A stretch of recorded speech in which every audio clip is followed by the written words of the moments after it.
มาทุกคนหลังจากคลิปนั้นถ้าเบิ่งตู้ก้อนเพิ่นสารแห่เนาะนี่มาเบิ่งกันทั้งเมียเพิ่นบัดนี้ทุกคน สอมเครือมันอยู่ พอตู้ก็อยู่เนี่ยใกล้ๆกันนี่แหละนี่แบ่งเวียกแบ่งหน้าที่กันแล้วตอนนี้ทุกคนอืมเบิ่งทุกคน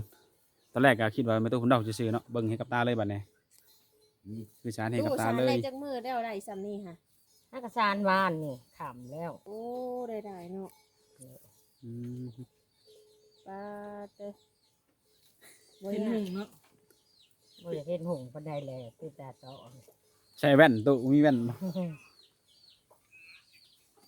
ก็มีนะเงินข่อยก็มีอยู่ อืม โอ้ยขอบคุณตาเอา ใช่ทุกคน เออ สารแห่ถือว่าครบสุดนะในตู้เนาะเพิ่นเฮ็ดเป็นหลายอย่างทุกคนเลยว้าวตัว ขอบคุณตาเอา โอ้ถ้าว่าสารทุกมื้อนี่จักมื้อจังสิแล้วล้าง นี่บ่ชานคู่มือมากะ5-6มื้อก็แล้ว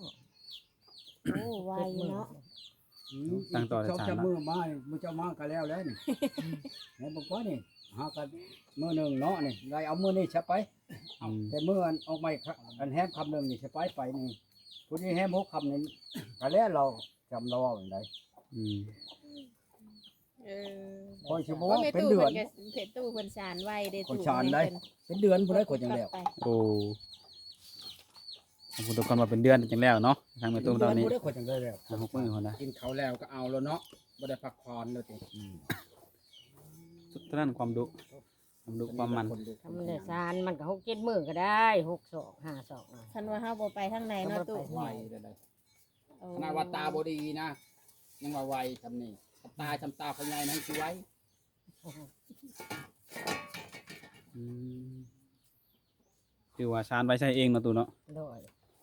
ถ้ามี ตู้เฮียนน้ำไผ่ อันนี้เบิ่งเขาเจ้าสาน เบิ่งซื่อๆก็เป็น โด บ่ ย ตู้ เบิ่งเขาเจ้าสานเขาปะแล้วก็สาน ช่วยสิ เป็น มันง่ายปานนั้นคุณบ่ตู้ เราหยาดนำแต่แรกก็คิดว่าไม่บ่แม่นเนาะ อืม เป็นโยมบ่เป็นโยมเป็นเล็กบ่ โดย ชื่อเอาบ่แม่นอันนี้ ของพ่อใหญ่เพิ่น เออ เพิ่นเด็ดเอาเองเลยเบิ่งนี่เนาะ โดย นี่นคือเราคิดว่าไม่ทาสีบ่แม่นได้ทุกคนเลยเออ ก็เจ้าเอิ้นว่าเปลือนี่นะ กิมซานแห่ เนี่ยมีข้อเกาะให้เรียบร้อยนี่ป้าขักปานหนังนี่เนาะเฮ็ดนี่มีข้อเกาะให้พร้อมนี่ อืม กับเข้าประตูนี่ครับแฮงอะไรนี่ คันบ่มีเนี่ยเกาะมันก็บ่อยู่ได้ รถเนาะ มันก็รูด ครับ เกาะก็ได้อืม เออ สร้างเฮ็ดเนาะประตูเพิ่นเนาะเป็นที่เพิ่นก็ได้ เฮ็ดอยู่เฮ็ดกินก็ถูกใจประตู ท่านแฮก็คือใจประตู เดี๋ยวคนบริษัทติดเขาเนาะ เฮ็ดบ่เป็นตัว บ่ นั้น เป็นบ่ที่เขา บ่เป็นนะ อืม ซานแห่นี่เป็น แฮสวิงนี่ได้เนาะตู้ โดย โอ้ คันแนวอื่นทำบ่เป็น เป็นไม้ตอกนี่บ่ได้ โอ้ คือแบบนี้ได้ เป็นคนละด้านคนละแบบเนาะคนละอย่างผู้หนึงเป็นอันหนึงผู้หนึงเป็นอันหนึง คือแห่ นัดไปถนัดลาวเนาะตัวเนาะ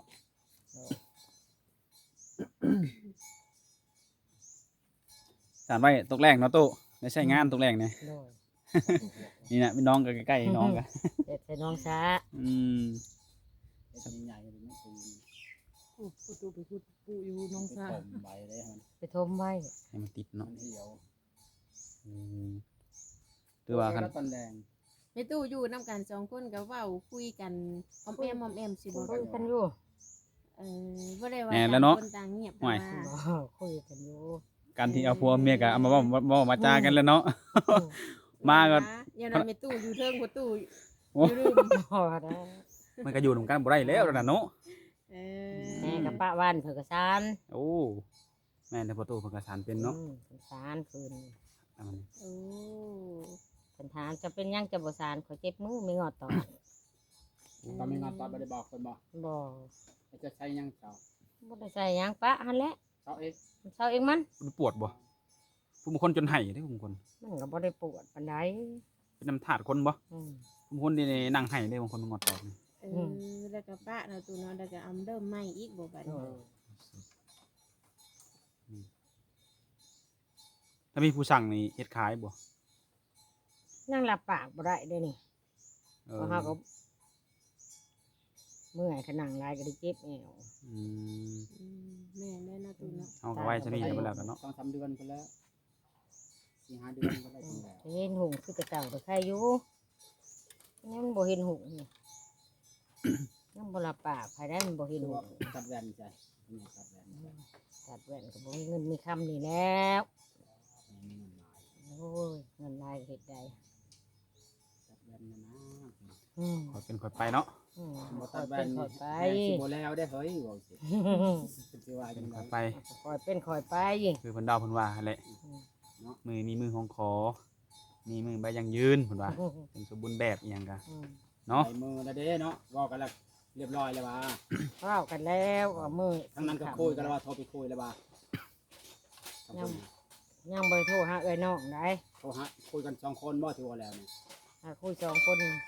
ยันเอาไปฮอดพุ่นไปบ่เนี่ยใหม่ บ่เว้าดอก เสียเวลาเสียเว บ่ ลา บ่คือสิบ่เป็นคือเก่าเนาะตัวเนาะ ไปให้มันนี่ เป็ มัน น ผู้ แล้ว เก่าด นี่ อก ได้ กับทางนี้บ่ขึ้นก่อนทางนี้ก็ แต่ บ่ ว่า ย เนาะ อมแล้วก็ แต่ว่าคือว่าแล้วมื้อไปบัดผู้ใหญ่เพิ่นเว้ากันเนาะ หน่อย ผู้ใหญ่เพิ่นไป ไป เว้ากัน มันบ่มีแต่เด็กน้อยเด้มีแต่ผู้ใหญ่คุยกันมันก็ แม่น ใครอยู่ดอก อืม ๆต้องฟังความผู้ใหญ่เพิ่นเว้าได้ นั่นแหละ คันว่าไปเที่ยงผู้ใหญ่เพิ่นนี่โอ้ยบ่เอาเพิ่นไปนำเด้อจ้ะ อืม เนาะครับสิลืนเพิ่นหันนะ โอ้ย เพิ่นเดาให้ได้ แต่ก็บ่ต้อง คุย เอา กัน ผู้ใหญ่ไปนํแล้วคันไปเลยเสียงกันน่ะ อืม มื้อ4ค่ำใกล้สิฮอดแล้วเนาะตูนเนาะอีก3มื้อ มื้อนี้ก็ยัง3มื้อ เนาะ มื้อที่สี่มันไปแม่นบ่ โดย เอาจะไปหักตัวท้ายแล้วแบบนี้ท้ายไปเสียวกัน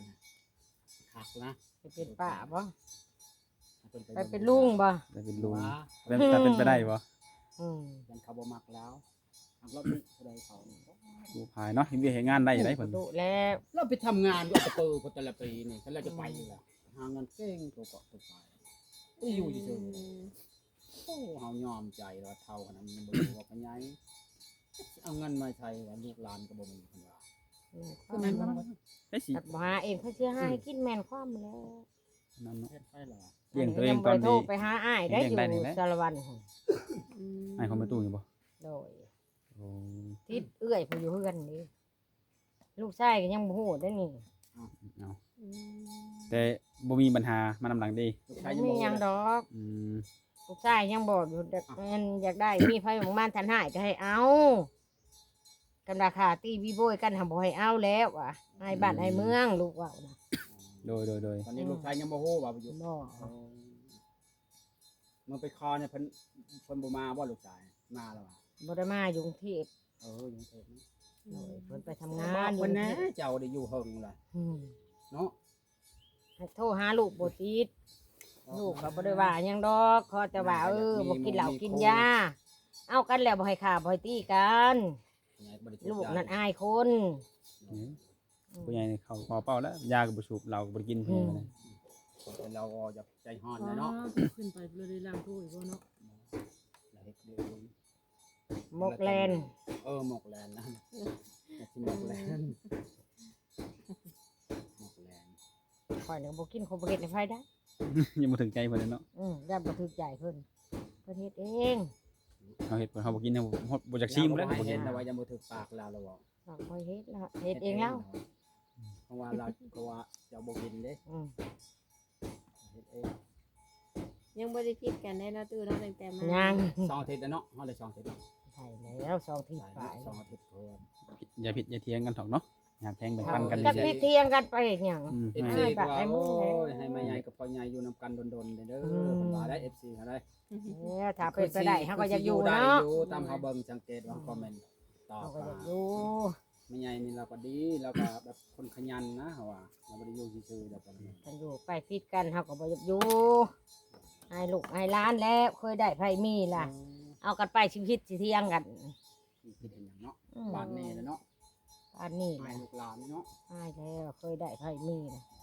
จะไปมื้อพิษกันมื้อยังอายเลยได้ ตอนนี้มีแต่ นาชิดแล้วเนาะเฮาเนาะ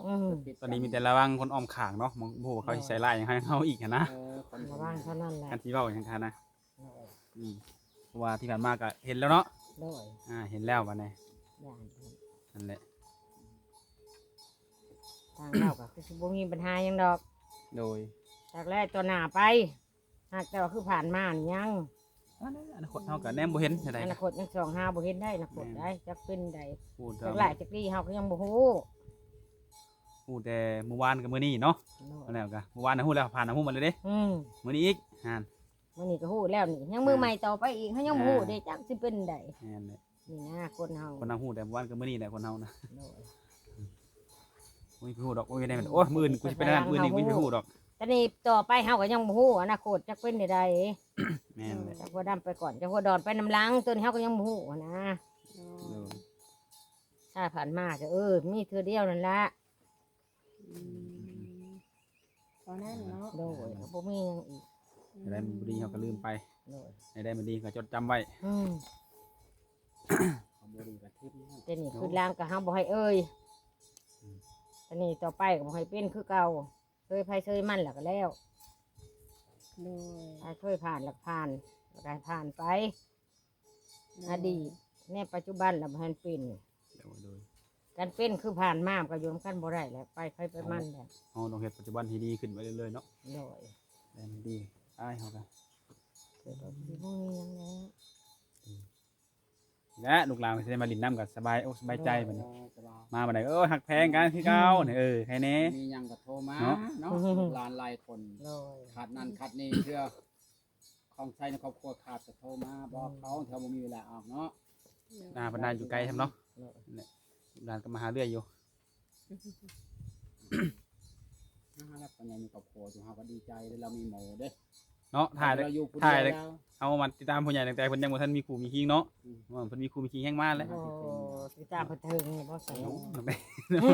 แต่เราจักปีเลย เรามีหมู่อยู่เราอยู่ผู้เดียวเราเป็นห่วงเราอยู่ใดจังคอยก็ได้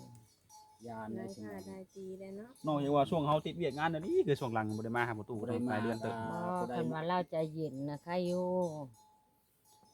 ประตูคันบ่มีแนวเฮ็ดผิดเราก็เราก็บ่อันนั้นดอกประตูก็ได้ ให้คิดคอ ถ้าย เรา เว้า จับใจเราแล้วใครรัก แล้ว ใจเราก็สบาย เพ เรา ราะว่าเพิ่นแหละก็ติดแนวผิดใจจังให้ได้ไผเฮาผู้หนึงได้เฮากันไม่ได้ประตูได้ คันนั้นแล้ว ก็มีเห็นได้เฮ็ดผิดใจนี่ แม่นสิว่าลูกเมียเฮ็ดผิดใจหน่อยหนึงก็อยากให้เพิ่นเต้เฮ็ดผิดใจเพราะว่าดีแฮะบ่ไปน่ะก็บ่นี่คือกันแล้วบ่ไหว โดย ผิดหรือบ่ผิดก็ต้องเอาใจเฮาใส่ใจหมู่มันจะเข้ากันได้เอาแต่ใจผู้เดียวบ่ได้ได้เข้ากันบ่ได้คนเฮา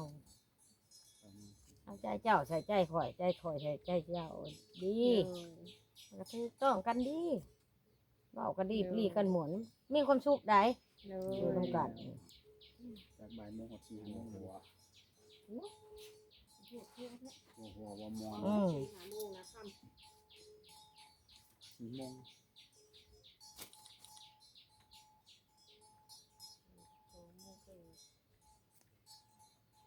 เขาบ่ว่างเลย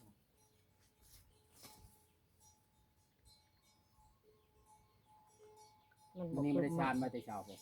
บ่ไปตลาดบริษัทหากสารพ่อพุ่นชานให้แต่เช้าพุ่นแหล้วอันนี้น่ะ โอ้ประตูบ่ชันเนี่ย โดดพุ่นชานให้ได้2 รอบ อืม แล้วก็ไปแล้วบัด ได้ยังไงนี่ครบ6บ่ครบยังนี่ ครบหก เป็นไงพอยังขับรถดีอยู่บ่ เราบ่เจอบ่ เราบ่ได้เกิดเนาะ ไปเที่ยงอยู่บ่ เราพัดคอยไปคอยมาเราบ่ให้ ยันว่า ค ดิ รับ นทรายเราพาเจอหา บ่บ่มี จะบ่แพ้นะ หาเห็นเราพันแห้งเถียงไหนให้ครับ เราบ่ให้ครับเราญาติเฮาขับไว้แล้วก็ จะค่อยขับแล้วว่าเราทีฮะยังบ่เคยว่า ยังบ่เคยถือ แล้วโหว่าจังได๋เจ้าขับไว้ เราญาติเรา เจ้า เห็น อะไร แล้ว เจ้าขับคอยก็บ่จัก เราเห็นแต่ดิเมื่อบ้านนั่นเราเห็นแล้ว เจ้าขับบ่ เขาขับรถเพื่อนคอยน่ะ เออเจ้าขับผู้เดียวเราเห็นน่ะ เราไว้ดอกคอยแบบนี้เนาะเราญาติ นำหันสอนท้ายแล้วเนาะขับไว้เนาะนั่นจักรยานได้ขับไว้ ว่าไปแล้วเนาะ ยามลมยามหยัง เกิดอุบัติเหตุมาแล้ว เรา หน้า ค เป็น น ยังไง แก่ลมนะห้อยเจ็บบ่คือเด็กน้อยเจ็บได้อผู้เฒ่าเจ็บเนาะ ว่าโทษมันบ่คือผู้น้อยได้เจ็บตัวคืนไวแต่คือเจ็บยาผู้เฒ่านั้นมันคืนยากเติบกันในลมเป็นบาดเป็นแผลยากเนาะ คือว่าสารแฮเนาะนี่คือว่าบ่ทีบ่ห่าง ปลาเลี้ยงพวกนี้เลยปล่อยปลาไปนากับเลี้ยงบาดเดียวแล้วก็ทันไรเนาะ เนาะ อันหันซานสิป้าน้องสะนี่ ไอ้น้องนี่เนาะ กันห้วยนะฮะแม่น เอาที่กันนี่วะ ห้อยอัน ป นั้ ลาน ดุกปลาดุกปลาเค็งเนาะ แฮกหัดก้อย การทรงหวยแค่ไหนสลามลายน้ำขาดพอกันน้ำทีแค่ไหน ไปแล้วก็หมอดไวแต่เห็ดกินแล้วเดี๋ยวนี้ เอาดังพื้น ดังพื้นดี มันคือดังฐานได้ก็ดังฐานมันนั่นมอด แล้วชวนพักส่วนยังแล้วหรอบ่ ยังไม่ได้ปลูกยัง อากาเห็ดแล้วเนาะ ขุดแล้วหรอบ่ ขุดแล้ว ยังแต่ปลูกเนาะ มันจะปลูก ต่อจากส่วนพักได้ให้ชวนยังต่อบันนี่ ยังบริวาอยู่อันนี้ฮะเบิ่งไปนี่แหละ ยังบ่มีแผนเนาะ โดยเจ้าหน้าว่าไปก่อนเขา เห็ดบ่ได้ไปแล้ว เฮ็ดบ่ได้หั่นนะ อืม เขาชิวควันไปแล้ว เขาเห็นเขาจะว่า ที่บ้าเป็นหมูหัวควัน ถือว่าตอนนี้เริ่มต้นแบบกำลังมาทำงานเห็ดชวนพักเนาะ โดย ทีละอย่างทีละขั้นตอนเนาะตู้ คอยไปคอยมาเท่าละ ต น้ ก อย แรงคนเช้าตกแล้วเขาได้น้ำปลูกข้าวโพดเนาะ อืมไปนี่แหละถ้าเป็นไปได้ เขาจะปลูกปีนี้ว่าวซื่อๆไม่ได้ปลูกซ้ นี่แหละนะบอกไปสิ ำ บอกไปก่อนนะเนาะเคยชิดเลย เป็นเห็ดหัวแล้ว ที่ว่าไปแล้วบ่ได้ปลูกก็มี อืม เออ เป็นเห็ดหัวเรียบร้อยเรียบร้อยแล้ว จะพอว่าไป ไป ก่อน ขึ้นเมืองนองไม่ได้ปลูกเลย นั่น ไปเลย ตัวอย่างคือว่านอนเห็ดหัวเรียบร้อยแห้งคักตัวนี้ไม่ได้ ไป ปลู แล้ ก วไปเลย อืม ไม่ได้ปลูกซ้ำ กันได้ไปเลยเนาะเวลาได้เลยกันไปคนน่ะ โอ้โหว่าวก่อนนี่เช้าเด้อว่าวเลยไม่ได้เห็ด ตั้งแต่ตู้มานี่ได้ลงไปเลาะอันไหนาบ่ตู้ ไปหล่อช่องถืออะไร แต่ไรเข่าปีนี่ งามอยู่ปี มีน้ำแช่อยู่บ่แต่ละให้ แซมบอกเขามันออกดีอยู่ว่า โอ้ ออกดีอยู่มันบ่มีน้ำอยู่หวานพุยกะหน้างัวกินหา2 มื้อ 3 มื้อแล้ว งัวตัวเองบ่ งัวตัวเองออกมากิน โอ้ใคร งัว เนาะ กินบ่เป็นหยัง ใครโยกินข้าวหวานเทื่อหนึงมันคือว่ากิจวัตรตอนมันเนาะ ไว้กินมันจำ เออ เล หวาย นนะ งัวกินธรรมดา ก็บ่นั่นแหละเพราะว่าคันมีผลก็ใครอยู่ได้ในงัวกินผัดบ่มีน้ำ มั มัน น ได้ นะ ไปเด้อ มันตายบัดมันลุกขึ้นนะ อีกสามลกขึ้นเนาะ กินแล้วมันลุกขึ้นโลดดินทรายแล้วมันพุงเด้ มันดินเหนียวมันจับเนาะ คือดินเหนียว ดึงไหวแล้วเนาะ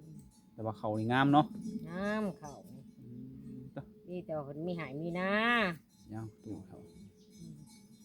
นาก็น่าหลายเลยนะประตูนี่ อืม ประตูเป็นย่างกว้างแมันบ่ให้หน้าเพิ่น ว่างดูน้าเพิ่น ไปหอบแล้วบ่ ไปหอบแล้ว ให้ได้เพิ่นพาไปบ่ ไปเอง เอาได้จังโห โอ้เพิ่นบอกให้แต่ขาหันไปหันแล้วก็ไปหรอก มีลักแลนทางไหนประตู ย่างไปเบิ่งบ่แม่นเป็นย่างไปเบิ่งเอง ไปเอง เพิ่นยังบ่แนะนำใช่ได้เพิ่นยังบ่ว่าพาไปเฮือนพี่น้องจังซั่นจังซี่เพิ่นยังบ่พาไปได้ ประตูก็คือคิดแบบนั้นแหละจุ่มแหละได้อันนั้นพุ่นแหละเราก็ได้ ยังบ่แน่นอน มีแต่ว่าเฮาฮู้เองเฮา แล้วยัน ผู้นั้นมาแล้วเฮาถามผู้นี้เป็นไผผู้นั้นเป็นไผ โดย แต่เพิ่นบอกเฮาก็ฮู้เองเฮา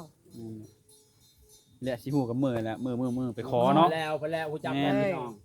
เราบ่มั่นใจเจ้าเราบ่บอกได้แล้วว่ายันเจ้าหนี้แล้วว่าสิเสียคอยแล้วว่าได้แล้วว่าให้มันคอเรียบร้อยแล้วจะบอกแจ้งหมู่โคว่าเอาเมียว่าสิได้เนาะอย่างก็แม่นของเราเนาะ แม่นเลย อันนี้ยังบ่มั่นใจ50แล้วว่าคันคอเรียบร้อยแล้วแต่ เต็ม ถามมื้อนั้นมากโทรศัพท์ก็เงียบ ประตู คน บ่ ได้ บ่ได้ยินเสียงโทรศัพท์